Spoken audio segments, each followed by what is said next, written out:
Hello बच्चों, तो आज के इस वीडियो में हम कुछ खास तरह के सवालों को हल करने वाले हैं। जैसे कि सबसे पहला सवाल आपको यहाँ पर दिख रहा होगा। सबसे पहले सवाल में दिया गया है 8 जोड़ 18 भाग 3 घटाव 5।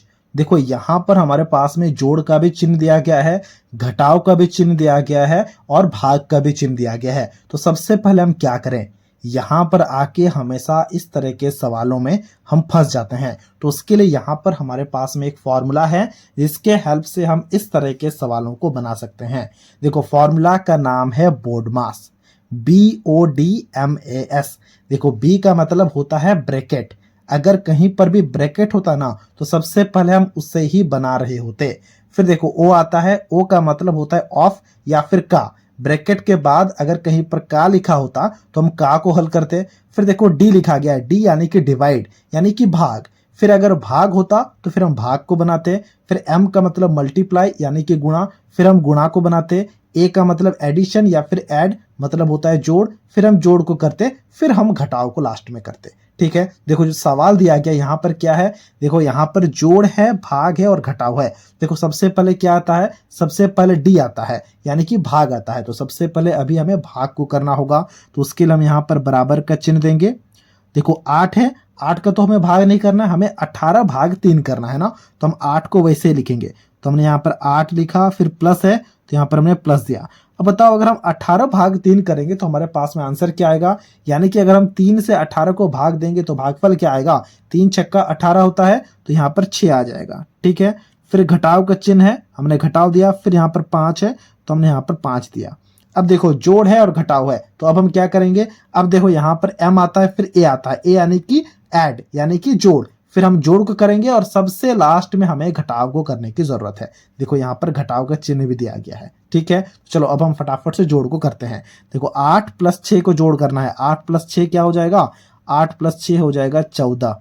फिर यहाँ पर घटाव 5 है तो हमने यहाँ पर घटाव 5 लिखा। अब 14 से 5 को घटाव करो तो क्या आ जाएगा, 14 से अगर हम 5 को घटाव करेंगे तो हमारे पास में आ जाएगा 9।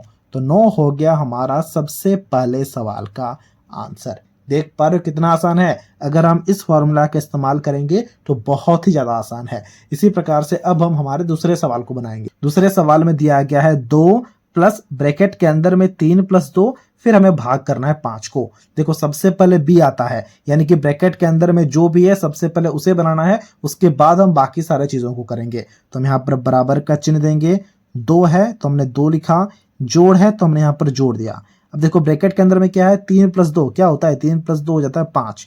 तो हमने यहाँ पर 5 लिखा। फिर भाग है, भाग दिया हमने, फिर 5 है तो यहाँ पर 5 लिखा। अब वापस से फॉर्मूला में आ जाओ। देखो ब्रैकेट के बाद में क्या है, ओ। यहाँ पर कहीं ओ या फिर का लिखा गया है, का नहीं लिखा गया है। तो फिर देखो क्या है, फिर है डी, डी यानी कि डिवाइड यानी कि भाग। यहाँ पर भाग है 5 भाग 5। तो अगर आप 5 से 5 को भाग करोगे तो क्या आएगा, 5 से 5 को भाग करने से 1 आएगा। 2 को हमने लिख दिया, प्लस है, प्लस को हमने लिख दिया। 5 से 5 को भाग किया, आ गया 1। ठीक है, अब 2 + 1 क्या हो जाएगा, अब देखो एक ही चिन्ह है तो डायरेक्ट हम जोड़ करेंगे। 2 + 1 हो जाएगा 3।